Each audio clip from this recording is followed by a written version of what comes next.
ফাগুন পূর্ণিমাতে পালন করা হয় এই বিশেষ উৎসব, যার নাম শুনতেই রঙের কথা মনে পড়ে, মন উচ্ছ্বসিত হয়ে ওঠে। এই উৎসবের নাম হল দোল। এমন কি বিশেষ রয়েছে এই উৎসবে যা অন্য কোনো উৎসবে নেই? ত্যাগ। নতুন কোনো রঙকে আপন করে নিতে গেলে পুরনো রঙকে ত্যাগ করে দিতে হয়। সাতরঙা হওয়ার জন্য সাদা কাপড়কেও নিজের উপর নতুন রং ধারণ করতে হয়। আর এই ত্যাগ একেবারেই সরল নয়। সেই জন্যই তো রং খেলার পূর্বে আমরা হোলিকা দহন করি।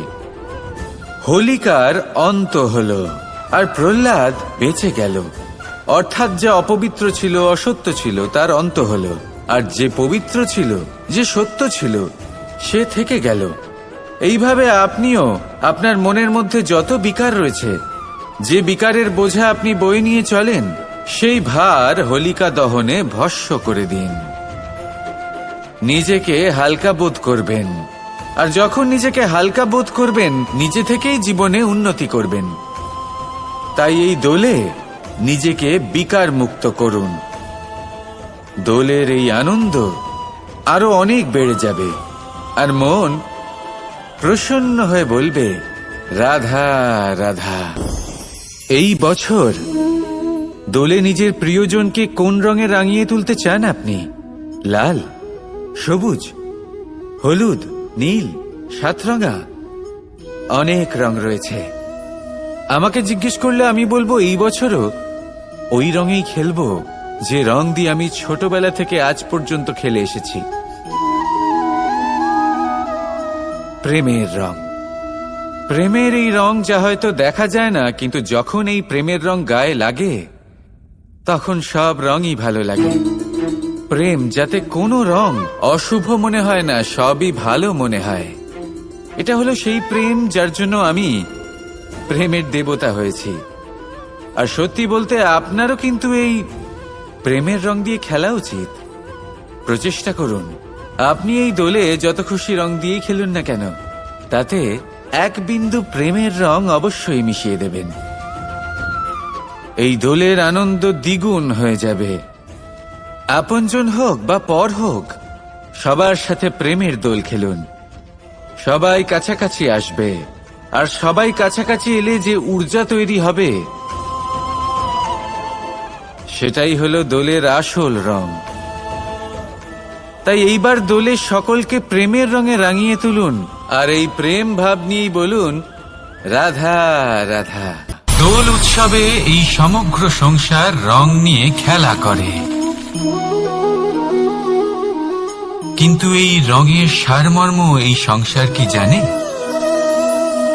কখনো দেখেছেন একটা চিন্তিত মুখ শুধুমাত্র রঙের স্পর্শ পেয়ে আনন্দিত হয়ে ওঠে? দোলে আমরা কি করি? পুরাতনকে ত্যাগ করি আর নতুনকে স্বাগত জানাই। শিশিরকে বিদায় জানিয়ে এক নতুন ঋতুকে আগমন জানাই। দুশ্চিন্তা দূর করে আসার নতুন রঙে রঙিন হয়ে ওঠা, নিজেকে আনন্দিত করা, এটাই তো হলো দোল। এবার দোলের একটা ব্যাপার আছে, দুটো রঙে একসাথে রঙিন হওয়া যায় না। একটা রং উঠলে তবেই আরেকটা রং লাগা সম্ভব। আরো একটা প্রশ্নও রয়েছে, কোন রংকে তুলে দিয়ে কোন রং মাখানো যেতে পারে? যদি আপনাকে উদাহরণ দিই, লোভের এই রং, তা যতক্ষণ লেগে থাকবে আনন্দের রং লাগতে পারবে না। যা হয়েছিল দ্বারকাবাসী এবং সামন্তক মণির মধ্যে। ভ্রান্তির রং যতক্ষণ লেগে থাকবে সত্যের রং লাগতে পারবে না, যা হয়েছে রুক্মিণীর সাথে। আর হিংসার এই রং যতক্ষণ লেগে থাকবে প্রেমের রং ততক্ষণ লাগতেই পারবে না, যা হয় আপনার আমার সবার সাথে। তাহলে আসুন একসাথে মিলে দোল পালন করি এবং সবকিছুর উপরে বিজয় লাভ করি। অন্ধকারের স্থানে আলোর, ভ্রান্তির স্থানে সত্যের, হিংসার স্থানে প্রেমের, আর লোভের স্থানে আনন্দের এই সুন্দর রং মাখাই। শত্রুতা, ঘৃণা, হিংসা এই সব কিছু ত্যাগ করি আর সকলের সখা হয়ে উঠি আর ভালোবেসে বলি শুভ দোল। হ্যাঁ, ওটা তো আমরা অবশ্যই বলবো, রাধা রাধা। ধন, ধন হলো কারোর জন্য মোহ, আবার কারোর জন্য মায়া, কারোর জন্য হয়তো ভাগ্য, আবার কারোর জন্য কর্মের পারিশ্রমিক। দেখতে গেলে এই ধন হয়তো সবার জন্যই অত্যন্ত প্রয়োজনীয় হয়ে থাকে। সেই জন্যই তো মানুষ নিজের সমস্ত জীবন অতিবাহিত করেন এই ধন অর্জন করার জন্য। অনেক মানুষ এমনও হয় যাদের সমস্ত জীবন এই ধন অর্জন করতেই কেটে যায়। প্রত্যেক মানুষই চেষ্টা করেন যেন তিনি ধনী হন, যত সম্ভব বেশি ধন অর্জন করতে পারেন, সম্পন্ন থাকতে পারেন। আর তা হবে নাই বা কেন? কারণ এটাই হলো এমন এক বস্তু যা আদান প্রদান এমন নানান কাজে আসে। চেষ্টা তো সব মানুষই করেন, ধন অর্জন সব মানুষ করতে পারেন না। কারণ হলো এটাই যে মানুষ ভাবেন যে তার কাছে কিছু ধন এলে তারপর তিনি কিছু করে দেখাবেন, আর ধন ভাবে যদি এই মানুষ কিছু করে দেখান তাহলে আমি তার কাছে আসব। সেই জন্য কিছু করে দেখান, এমন শ্রেষ্ঠ কাজ করে দেখান যাতে ধন নিজেই আপনার কাছে ছুটে আসে। যদি আপনি ধন লাভের আশায় ছোটেন তাহলে আপনি নিজের সন্তোষ ভাব হারিয়ে ফেলবেন। কিন্তু এই সম্পত্তি যদি আপনার কাছে ছুটে আসে তাহলে আপনাকে মহান বলা হবে। সেই জন্য কাজ করুন, শ্রেষ্ঠ কাজ করে দেখান, দেখবেন এই ধন ফলস্বরূপ আপনার কাছে আসবেই আসবে। তাহলে আসুন আমার সাথে ভালোবেসে বলুন রাধা রাধা। সংসারে অনেক সময় এরকম হয় যে আমরা খুব সমস্যায় থাকি, খুব বিপদের মধ্যে থাকি, আর সেই সমস্ত মানুষ যারা আমাদের কাছের মানুষ, আমাদের আপনজন, তারা আমাদের ত্যাগ করে চলে যান। আমরা এই সময় দুঃখ পাই, নিরাশ হয়ে পড়ি এবং একা একাই সেই সমস্যাকেও কাটিয়ে উঠি।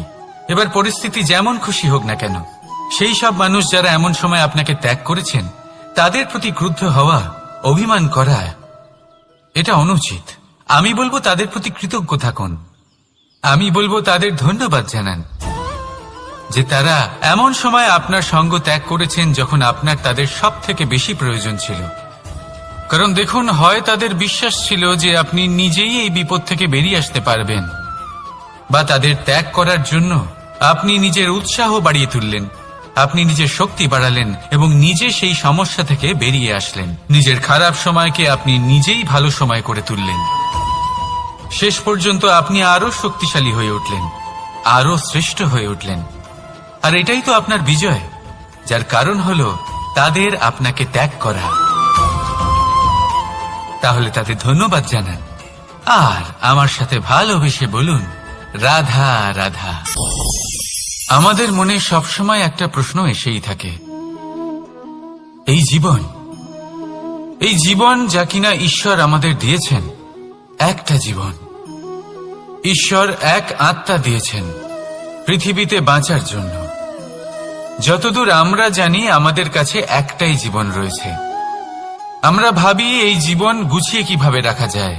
প্রত্যেক মানুষ ভাবেন যে আমি কি করি যাতে এই জীবনকে গুছিয়ে রাখা যায়, কিরকম কর্ম করব, কিরকম পুণ্য করব, কি ধরনের শাস্ত্র পড়ব যাতে আমি সেই জ্ঞান অর্জন করি যাতে জীবনটা সুন্দর করে তুলতে পারি।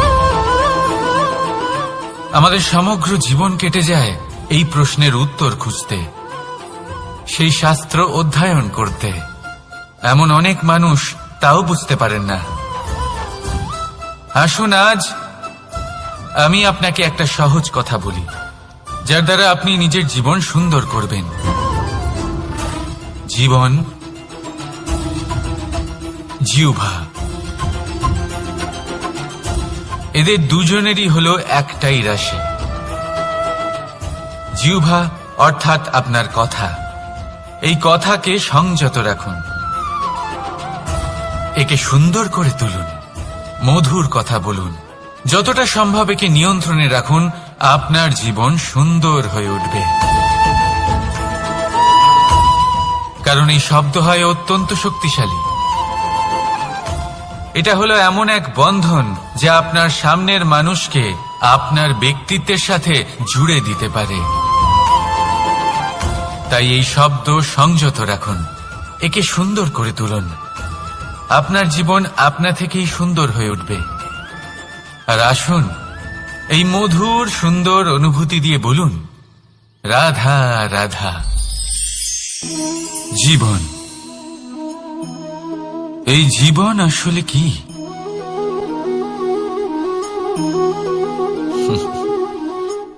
এই প্রশ্ন সবার মনেই এসে থাকে। সবার মন এই প্রশ্নের জন্যই চিন্তিত থাকে। এই জীবন আসলে কি? এর উদ্দেশ্য আসলে কি? কি করা যেতে পারে এই জীবনে? এই জীবন কি কিছু পাওয়ার, নাকি এই জীবন কিছু হারাবার? এই জীবন কি আসলে সেটাই যেখানে আমাদের পরমাত্মার খোঁজ করা উচিত, নাকি আমাদের ধাবিত করা উচিত নিজেদের স্বপ্নের লক্ষ্যে? এই জীবন আসলে কি?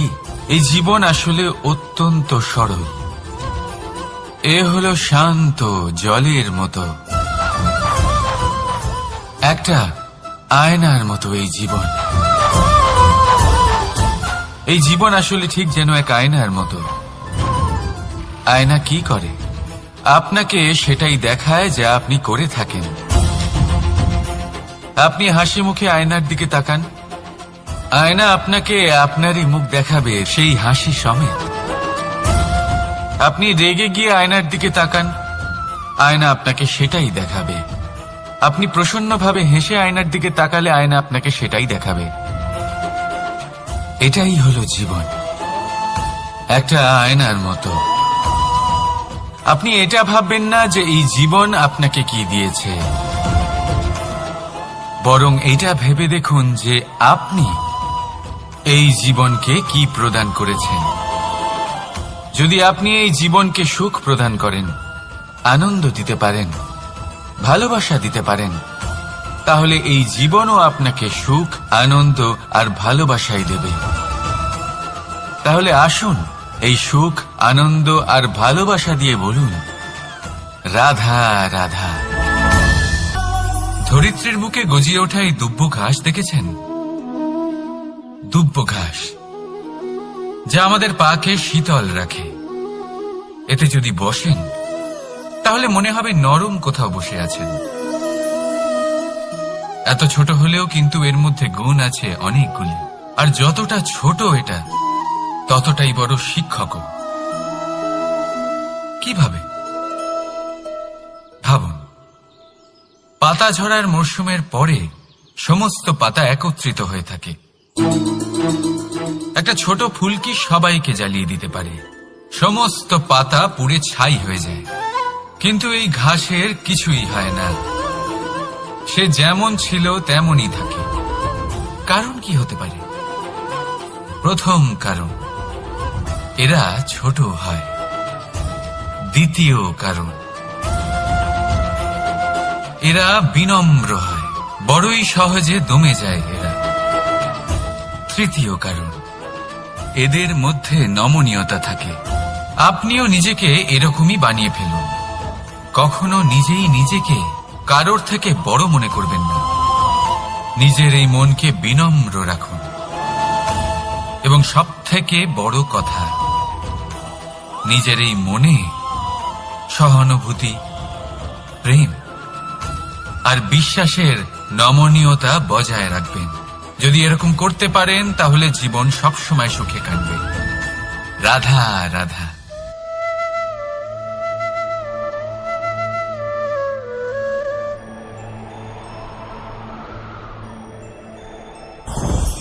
লোভ আপনার অন্তরের আরো একটা শত্রু। দেখতে গেলে এটা একটা শব্দ, একটা সংস্কৃত শব্দ। লব ধাতু থেকে উৎপন্ন হয়েছে। এর অর্থ কিছু লাভ করা। কিছু লাভ করা অনুচিত নয়, আরো কিছু লাভ করাও অনুচিত নয়। কিন্তু সব থেকে বেশি আমিই লাভ করব। আমি আরো চাই, আরো বেশি চাই, আরো বেশি পেতে চাই। এটাই হলো লোভ। আর এই লোভ যখন গ্রাস করে তখন আপনি যা পেতে চান, সে ধনই হোক বা মানই হোক, তা অর্জন করার জন্য মানুষ যে কোনো স্তরে পৌঁছে যেতে পারে। যদি মানুষ ধন অর্জন করতে চান তাহলে তার জন্য তারা অধর্মের পথেও চলতে পারেন। যদি সম্মান অর্জন করতে চান তাহলে অন্য মানুষকে ছোটও করতে পারেন। শেষ পর্যন্ত আপনার এটা মনে হতে পারে যে যদি একটু অল্পই প্রাপ্ত করতাম কিন্তু ভালোবেসে প্রাপ্ত করতাম, এই জীবন আরো অনেক বেশি সুখী হতো। লোভ আপনার জীবনে, আপনার মনে কখন যে প্রবেশ করবে সেটা আপনি জানতেও পারবেন না। তাই এটা চিনতে শিখুন আর তৎক্ষণাৎ জীবন থেকে বাইরে ফেলে দিন। যা কিছু লাভ করতে চান তা ভালোবেসে লাভ করুন, আর সেই ভালোবাসার সাথেই বলুন রাধা রাধা। জীবনে ক্ষমা চাওয়া তাও কিছুটা সহজ, ক্ষমা করতে পারা অত্যন্ত কঠিন। ক্ষমা 2 অক্ষরের এই শব্দ হতে পারে, কিন্তু অত্যন্ত বড় এই শব্দ, অত্যন্ত গুরুত্বপূর্ণ এই শব্দ। কখনো কখনো অন্য কাউকে ক্ষমা করে দেওয়া তাও কিছুটা সহজ কাজ, কিন্তু নিজেকে ক্ষমা করতে পারা অত্যন্ত কঠিন হয়ে দাঁড়ায়। অতীতে যদি আমাদের এমন কোনো ভুল হয় যে কারণে আমরা নিজেকে ক্ষমা করতে পারি না, অনেক সময় এমন কিছু ভুল করে বসি যে বিষয় শুধু আমরাই জানি, কিন্তু আমরা নিজেকে ক্ষমাই করতে পারি না, আর আমাদের বিকাশ সেখানেই স্তব্ধ হয়ে যায়। কারণ যদি আপনি ক্ষমা করতে না শেখেন, নিজেকে ক্ষমা যদি না করতে পারেন, তাহলে তা আপনার জীবনের সব থেকে বড় বাধা হয়ে দাঁড়াবে। সেই জন্য জীবনে অবশ্যই শিখুন যে কিভাবে নিজেকে ক্ষমা করতে হয়, আর শিখুন যে আগের করা ভুল আবার কি করে না করা যেতে পারে। এই মন হালকা হবে আর প্রসন্ন হয়ে বলবে রাধা রাধা। এই সংসারে যখনই কোনো সমস্যা আসে তখন আমরা আমাদের সব থেকে বড় সম্বলের কাছে আশ্রয় খুঁজি, তা হলো আমাদের বিশ্বাস। এবার প্রশ্ন হলো এটাই যে এই বিশ্বাস কার উপর করা যেতে পারে? পরিবারের উপর, বন্ধুর উপর, নাকি তাদের উপর বিশ্বাস করা উচিত যাদেরকে আমরা কখনো সঙ্গ দিয়েছি? দেখুন, এই সংসারে বিপদের সম্মুখীন হলে কে আপনাকে সাহায্য করবে সেটা নির্বাচন করা আপনার হাতে নেই। সেটা সেই সকল ব্যক্তির উপর নির্ভরশীল যে তারা আপনাকে সাহায্য করবে নাকি করবে না। অর্থাৎ যখনই কোনো বিপদ আসে সর্বপ্রথম তার সম্মুখীন আমাদের নিজেকেই হতে হয়, আর তার জন্য প্রস্তুত থাকা প্রয়োজনীয়। সেই শক্তি, সেই সাহস অর্জন করা প্রয়োজনীয়। দেখুন, যখনই অন্ধকার আসে তখন সবার আগে কে আপনাকে ত্যাগ করে চলে যায়? আপনার নিজেরই ছায়া। এই অন্ধকারের সম্মুখীন হতে হয় অন্তরের প্রদীপের দ্বারা, অন্তরের আত্মা দ্বারা। তবেই আপনি অন্ধকারের ওপর জয়লাভ করতে পারবেন।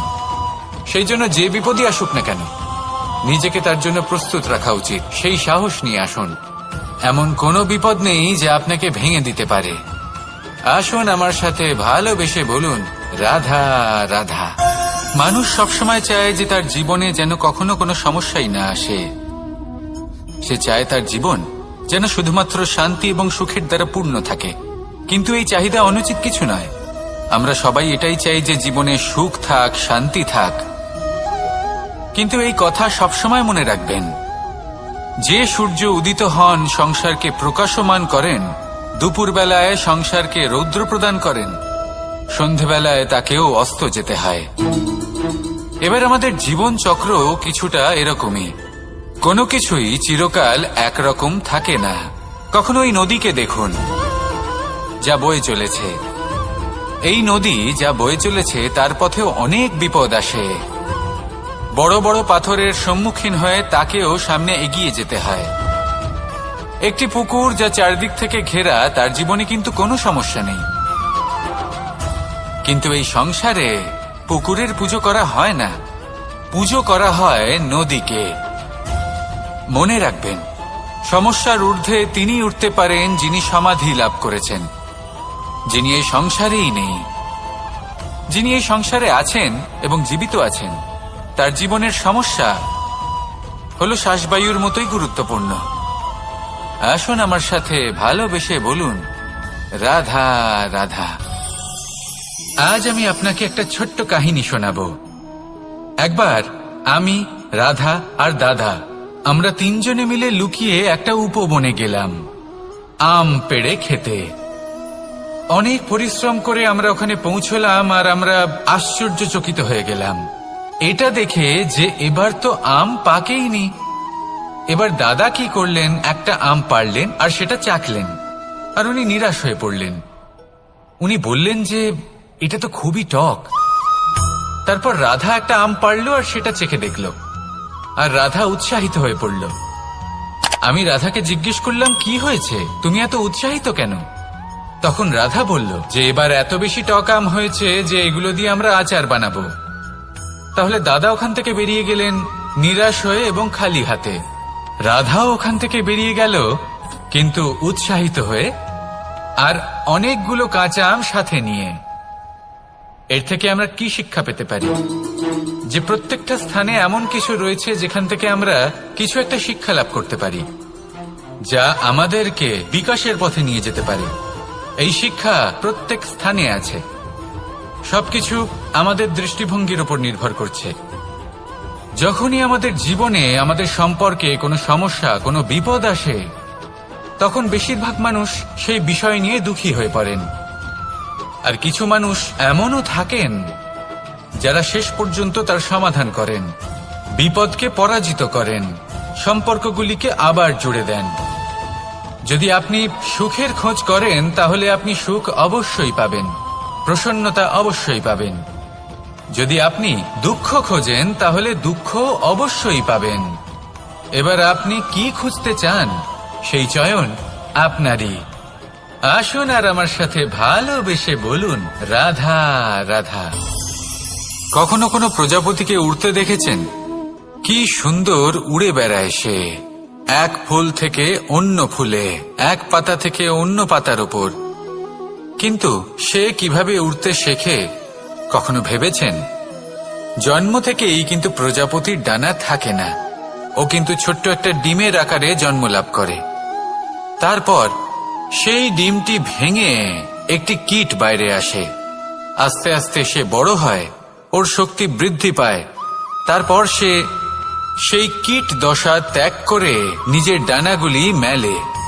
এই প্রক্রিয়া তার কাছে সরল নয়, অত্যন্ত যন্ত্রণাদায়ক প্রক্রিয়া, কিন্তু সে সেই যন্ত্রণা মেনে নেয়। আর তারপর আস্তে আস্তে সে উড়তে শেখে।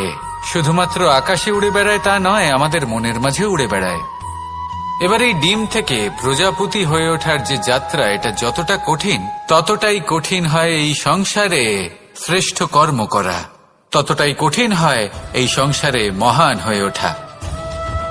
সেই জন্য প্রয়োজনীয় প্রচেষ্টা এবং সময়। নিরন্তর প্রচেষ্টা করতে থাকুন, পর্যাপ্ত সময় নিন, এবং আপনি নিজেকে এই আকাশে উড়ন্ত অবস্থায় পাবেন। আসুন আমার সাথে ভালোবেসে বলুন রাধা রাধা।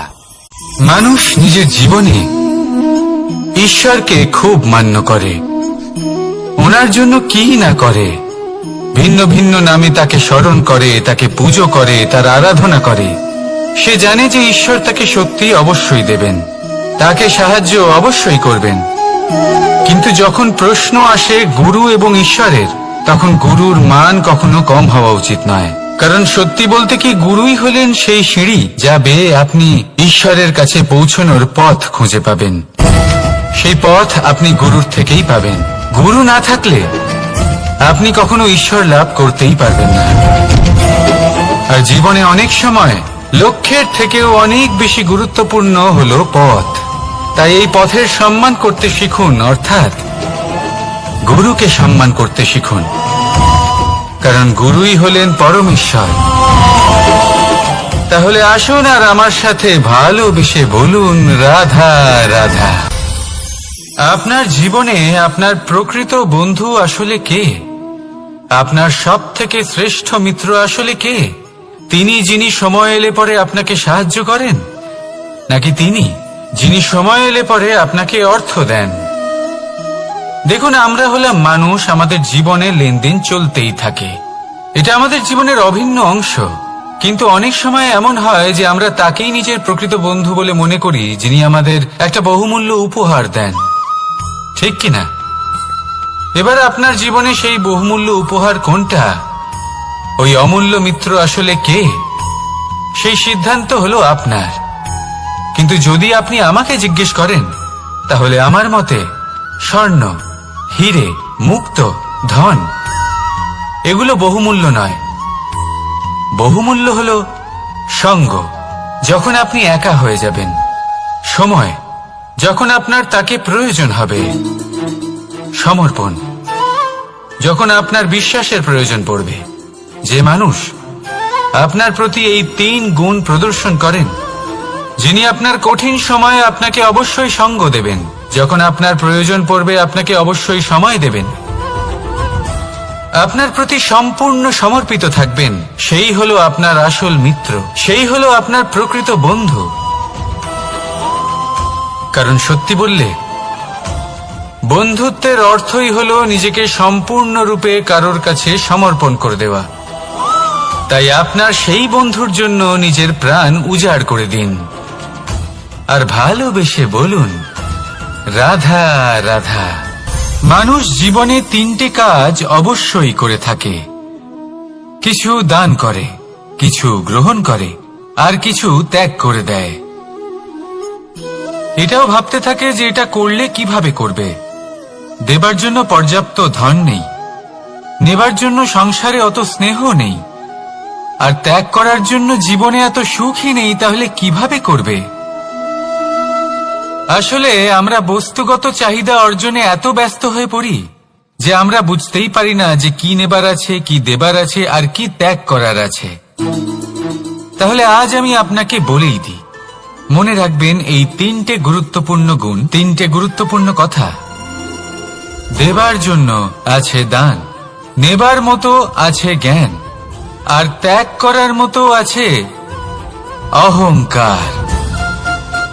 যখন আপনি দান করতে শিখে যাবেন, জ্ঞান অর্জন করার শক্তি আপনা থেকেই আপনার মধ্যে চলে আসবে। আর যখন এই জ্ঞান আপনার মধ্যে প্রবেশ করবে, অহংকার আপনা থেকেই আপনার থেকে দূরে চলে যাবে। যে ব্যক্তি এই 3-এর মধ্যে ভারসাম্য বজায় রাখতে পারে, তার বর্তমান, ভূত, ভবিষ্যৎ, লোক, পরলোক সবকিছু শুধরে যায়। যেই দিন আপনি দান করতে শিখে যাবেন, জ্ঞান আহরণ করতে শিখে যাবেন, অভিমান ত্যাগ করতে শিখে যাবেন, আপনার সর্বশক্তিশালী, সর্বশক্তিমান পরমেশ্বরেরও প্রয়োজন পড়বে না। কারণ তখন ঈশ্বর আপনার মধ্যেই বাস করবেন। তাহলে আসুন আর আমার সাথে ভালোবেসে বলুন, রাধা রাধা। জীবনে অনেক সময় সমস্যা আমাদের চারদিক থেকে ঘিরে ফেলে। এই সমস্যা নানান ধরনের হতে পারে।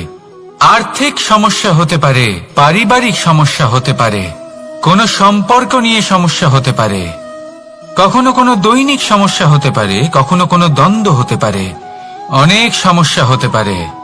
কিন্তু যখনই কোনো সমস্যা আসে, আমাদের মনে তার জন্য একটা উত্তর অবশ্যই থেকে থাকে, যা আমাদের অন্তরে রয়েছে।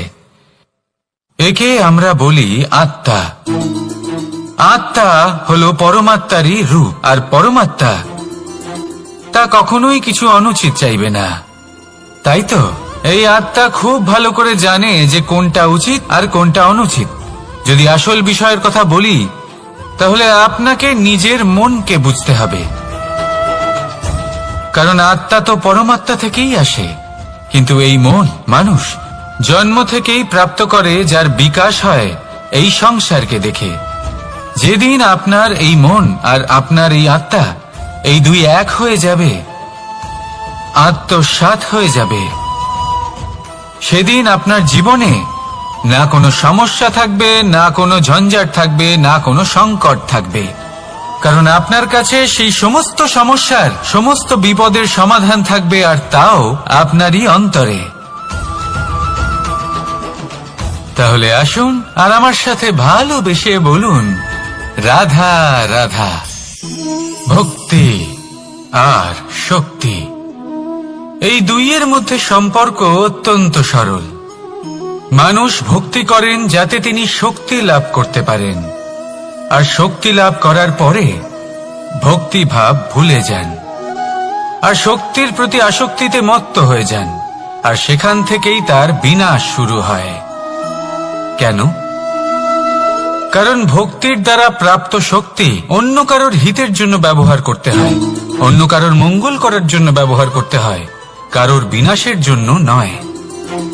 এবার যদি আমি আপনাদের একটা উদাহরণ দিয়ে বোঝাই, তাহলে কোদাল দিয়ে আমরা মাটি কোপাতে পারি, একটা গর্ত খুঁড়তে পারি যাতে একটা নতুন বৃক্ষ জন্ম নিতে পারে, একটা বৃক্ষ যা অন্য জীবকে ফল প্রদান করবে, যাত্রীদের ছায়া প্রদান করবে।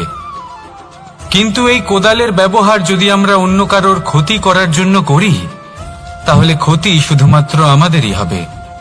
তাই জীবনে যদি আপনি কোনো শক্তি লাভ করেন, হয়তো ভক্তির দ্বারা বা অন্য যেখান থেকেই হোক, তার সদ্ব্যবহার করতে শিখুন, নয়তো এই প্রাপ্ত শক্তি আপনার পতনের কারণ হয়ে দাঁড়াবে। তাহলে আসুন আমার সাথে ভালোবেসে বলুন, রাধা রাধা। বরদান অত্যন্ত বিচিত্র এক বিষয়, কিন্তু দেখতে গেলে এই বরদান কি না করতে পারে। এক দরিদ্রকে রাজা বানিয়ে দিতে পারে, একজন দুর্বলকে এই সংসারের সব থেকে শক্তিশালী ব্যক্তি বানিয়ে দিতে পারে। কিন্তু আমরা ভুলে যাই এক অত্যন্ত গুরুত্বপূর্ণ কথা, বরদান এই শব্দের শেষে দান লুকিয়ে রয়েছে। এই দান কথাটা অত্যন্ত গুরুত্বপূর্ণ। আমাদের মনে রাখা উচিত এই বরদান আমরা দানে পেয়েছি, আর তাই তার সম্মান করা উচিত, কখনোই অহংকার করা নয়। আর যে ব্যক্তি বরদান পেয়ে অহংকার করেন, তার যা ক্ষতি হয় তা হলো এই বরদান তার থেকে কেড়ে নেওয়া হয়। বর অর্থাৎ শ্রেষ্ঠ, অর্থাৎ বরদানের অর্থ হলো একটা শ্রেষ্ঠ দান, এবং তার ব্যবহার যদি আপনি কারোর ক্ষতি করার জন্য করেন, তাহলে ক্ষতি শুধুই আপনার হবে। তাহলে এই বরদানের সম্মান করুন, উচিত পথে চলুন, আর উচিত উদ্দেশ্য নিয়ে এর ব্যবহার করুন, সবকিছু ভালোই হবে। তাহলে আসুন আর আমার সাথে ভালোবেসে বলুন, রাধা রাধা। পিতা আর পুত্রের সম্পর্ক অত্যন্ত মধুর হয়ে থাকে। পিতা স্বপ্ন দেখেন, তাকে পূর্ণ করার সকল সম্ভাব্য চেষ্টা করেন, কিন্তু তাও অনেক সময় ওনার স্বপ্ন অপূর্ণ থেকে যায়। তখন পিতা ভাবেন যে স্বপ্ন উনি পূর্ণ করতে পারেননি, ওনার সন্তান তা অবশ্যই পূরণ করবে। যে স্থানে উনি কখনো পৌঁছতে পারেননি, সেই স্থানে ওনার পুত্র অবশ্যই পৌঁছবে। পিতা নিজের সন্তানের ভবিষ্যৎ নিয়ে সেই স্বপ্ন দেখেন, আর যখন সেই সন্তান সামনে এগোতে থাকে, তখন তার দুঃখ হয় না, বরং গর্ব হয়। ওনার ভালো লাগে এটা দেখে যে ওনার সন্তান অনেক উন্নতি করছে। কিন্তু যখন সন্তান নিজের অভিভাবকের শক্তি দেখে, তার যশ দেখে হিংসা করতে থাকে, সমস্যা সেইখানেই শুরু হয়। সেই জন্য সকল সন্তানকে এটা মনে রাখতে হবে, দেখুন, পুত্র হবার সুবাদে, এক সন্তান হবার সুবাদে এটা হলো আপনার অধিকার যে আপনি আপনার পিতার থেকে বেশি উন্নতি করবেন। আপনার পিতাও এটাই চান, কিন্তু সুস্থভাবে এটা করুন। একটা রেখা টেনে নিন, যাতে আপনি তাতে এগোতে পারেন, আর আপনার পিতার তাতে গর্ববোধ হয়, আর সেই বিষয়ে দুঃখ না হয় যে আমার সন্তান আমাকেই ছোট করার চেষ্টা করছে। ইতিহাস সাক্ষী রয়েছে, যে মানুষ অন্য কাউকে ছোট করার চেষ্টা করেছেন, সেই মানুষই ছোট হয়ে গেছেন।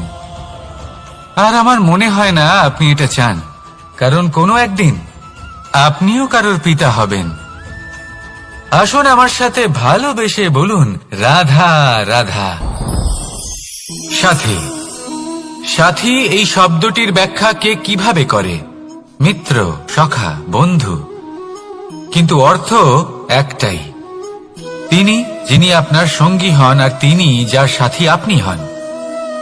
এবার সব থেকে বড় প্রশ্ন হলো এটাই যে তিনি কে হতে পারেন যাকে আপনি আপনার সাথী বলে মেনে নিতে পারেন, নিজের সখা, নিজের মিত্র, নিজের বন্ধু মেনে নিতে পারেন। আপনার সাথী হলেন তিনি যিনি দুঃখের সময় আপনার পাশে থাকবেন, আপনার হাত ধরে থাকবেন। আপনার সাথী হলেন তিনি, যার হাত আপনি নিজের সুখের দিনে ধরে থাকবেন। সেই সাথীরই হাত ধরুন, যিনি দুঃখে সবসময় আপনাকে সাহায্য করার জন্য তৎপর হয়ে থাকেন, আপনার পাশে থাকেন, আর যাকে সুখের দিনে আপনি আপনার সাথে রাখতে পারেন। আর যখন আপনার সাথে আপনার এই সাথী থাকবে, তখন আপনি এটা বুঝবেন যে যখন জীবনে দুঃখ আসে, তখন এই দুঃখ কমে যায়, সবার মধ্যে ভাগ হয়ে যায়। আর যদি তখন সুখ আসে, তাহলে সেটা সবার উপস্থিতিতে আরো বেড়ে যায়। এটাই হলো প্রেম, এটাই হলো ভালোবাসা, এটাই হলো সঙ্গ। যেমন সম্পর্ক আমার আর রাধার মাঝে। তাহলে আসুন আর আমার সাথে ভালোবেসে বলুন, রাধা রাধা। আমাদের মনে যখন কোনো প্রশ্ন ওঠে, কোনো দ্বন্দ্ব জাগে, তখন আমরা যাই আমাদের গুরুর কাছে, আমাদের আরাধ্যের কাছে গিয়ে জিজ্ঞেস করি। এইভাবেই একদিন আমি পৌঁছলাম আমার আরাধ্যের কাছে, আমার মহাদেবের কাছে, আর ওনাকে প্রশ্ন করলাম যে মহাদেব, জীবনে আনন্দ পাওয়ার, উৎসব পালনের, প্রেম ভাগ করে নেবার, জীবনকে উপভোগ করে নেওয়ার সর্বশ্রেষ্ঠ সময় কোনটা? মহাদেব হাসলেন আর উনি বললেন, জীবনে উৎসব পালনের সব থেকে শ্রেষ্ঠ দিন হল মৃত্যুর ঠিক আগের দিনটা। প্রেম ভাগ করে নেওয়ার সব থেকে শ্রেষ্ঠ মুহূর্ত হল মৃত্যুর ঠিক আগের মুহূর্ত। জীবনকে উপভোগ করে নেওয়ার সর্বশ্রেষ্ঠ প্রহর হল মৃত্যুর এক প্রহর পূর্বে। তখন আমি চমকে গেলাম। আমি বললাম, কিন্তু মহাদেব, মৃত্যু তো অনিশ্চিত, আমরা জানিও না কবে আমাদের মৃত্যু হবে। মহাদেব আবার হাসলেন। উনি বললেন যে যদি আমরা এভাবে জীবন কাটাই যে আমরা জীবনের প্রত্যেক দিন, প্রত্যেক মুহূর্ত, প্রত্যেক প্রহর শেষ বলে মনে করি, তাহলে আমাদের সমস্ত জীবন আনন্দের সাথেই অতিবাহিত হবে। কি বলেন? তাহলে আপনিও এই কথা মনে রাখুন আর আমার সাথে ভালোবেসে বলুন, রাধা রাধা। জীবনে অগ্রসর হওয়ার জন্য আমাদের কাকে প্রয়োজন হয়? মাতা পিতা, বন্ধু, প্রেম, সাহায্য, অর্থ, পরিশ্রম, আশা। ভিন্ন ভিন্ন মানুষ ভিন্ন ভিন্ন বিকল্প চয়ন করে। যদি আমি আপনাকে বলি, তাহলে জয় আর পরাজয়ের মন্ত্র দুটো শব্দের উপর নির্ভর করে, মেনে নেওয়া আর দৃঢ় হওয়া। যদি মেনে নেন, তাহলে হেরে যাবেন। যদি দৃঢ় হন, তাহলে নিশ্চিত রূপে জয়ী হবেন। যদি কখনো আপনি ক্লান্ত হয়ে ওঠেন, আপনি দুঃখী হন, পুরোপুরি ভেঙে পড়েছেন, তখন মেনে নেবেন না যে আপনি ভেঙে পড়েছেন, নয়তো হেরে যাবেন। তখন উল্টে স্থির করবেন যে যাই হয়ে যাক না কেন, আমি জয়ী হবই। আর আপনি দেখবেন যে জয় নিশ্চিত রূপে আপনার কাছেই আসবে। তাহলে এই কথা মনে রাখবেন আর আমার সাথে ভালোবেসে বলবেন, রাধা রাধা। সময়, জীবন, কাল। দেখতে গেলে এই তিনটি শব্দ একটি শব্দেরই সমার্থক শব্দ মনে হয়, কিন্তু এই শব্দগুলির অর্থ কি সমান? কখনোই নয়। হ্যাঁ, এই সময় চলতে থাকে, জীবন চলতে থাকে, কালচক্র চলতে থাকে। এই সময় কেটে যায়, কিন্তু এই জীবন, একে যাপন করতে হয়। কি বলেন? এই জীবনে কিছু করুন বা কিছু না করুন, জীবন এমনি কেটে যাবে, আপনি জানতেও পারবেন না। কিন্তু সেটা আমাদের উদ্দেশ্য নয়, একে যাপন করতে হবে। এই জীবনে প্রেরণা পেতে শিখুন, প্রেরণা দিতে শিখুন, আহ্বান গ্রহণ করতে শিখুন, আহ্বান জানাতে শিখুন, মহান কাজ করতে শিখুন, ধন্যাত্মক বোধ জাগিয়ে তুলুন। জীবন অতিবাহিত করার অর্থ কি তা আপনি শিখে যাবেন। কারণ সময় কেটে যায়, সমস্ত যুগ কেটে যায়, কিন্তু জীবনের রীতি জীবন কাটিয়ে দেওয়া নয়, জীবন যাপন করা। এই জীবন সম্পূর্ণরূপে অনুভব করতে হবে, নতুন পথ বানাতে হবে। এবারে যদি এই জীবন বাঁচার সময় একবার ভেবে দেখুন, যদি মনে প্রেম থাকে, সদ্ভাবনা থাকে, তাহলে কি হবে? এই জীবনকে বাঁচার অনুভূতিটাই অন্যরকম হয়ে যাবে। একটা আনন্দময় অনুভূতি লাভ করবেন। তাহলে এটাই করুন আর আমার সাথে ভালোবেসে বলুন, রাধা রাধা। আপনি কি কখনো কোনো জলের ধারা দেখেছেন? তার সামনে যতই মাটি থাকুক না কেন, যতই কাদা থাকুক না কেন, যখন এই জলের ধারা বইতে আরম্ভ করে দেয়, তখন এই কাদাকে নিজেই ধুয়ে নিয়ে যায়। ওই কাদাকে ধুয়ে দেয় এবং নিজের পথ নিজেই তৈরি করে নেয়। তাহলে আপনিও এরকম জলের মতো হয়ে উঠুন। যদি হয়ে উঠতে পারেন, তাহলে নিজের মনের, নিজের ভাবনার, নিজের জীবনের যত অনাবশ্যক তত্ত্ব আছে, অনুপযোগী অংশ রয়েছে, অর্থাৎ অপরিষ্কার অংশ রয়েছে, তা নিজে থেকেই নির্মল হয়ে উঠবে। আর যেরকম জলের ধারা কখনো থেমে থাকে না, সব সময় বয়ে চলে, সেভাবে আপনিও কখনোই থামবেন না। সবসময় বয়ে চলুন, এগোতে থাকুন। পথে যদি অনেক বিপদ আসে, সমস্যা আসে, থামবেন না। তার উপর নিরন্তর প্রহার করুন, নিরন্তর প্রয়াস করুন আর অগ্রসর হন। আপনি ভেবে দেখুন, এই জলের ধারা কখনো থেমে থাকে না, সবসময় বয়ে চলে। বিপদের সম্মুখীন হয়ে তাকে সাথে বয়ে নিয়ে চলে। সেই জন্য জলের ধারা, প্রবাহমান এই ধারা, এর থেকে কখনো দুর্গন্ধ আসে না, এতে কখনো ময়লা জমতে পারে না, বরং পালিত হয় সুন্দর প্রাণবন্ত জীবজন্তু, যেমন সুন্দর ছোট মাছ। তাই আপনিও এটাই করুন, কখনো থামবেন না, শুধু চলতে থাকুন, জলের ধারার মতো বইতে থাকুন।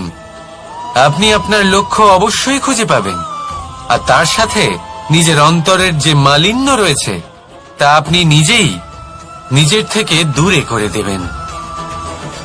তাহলে আসুন আর আমার সাথে ভালোবেসে বলুন, রাধা রাধা।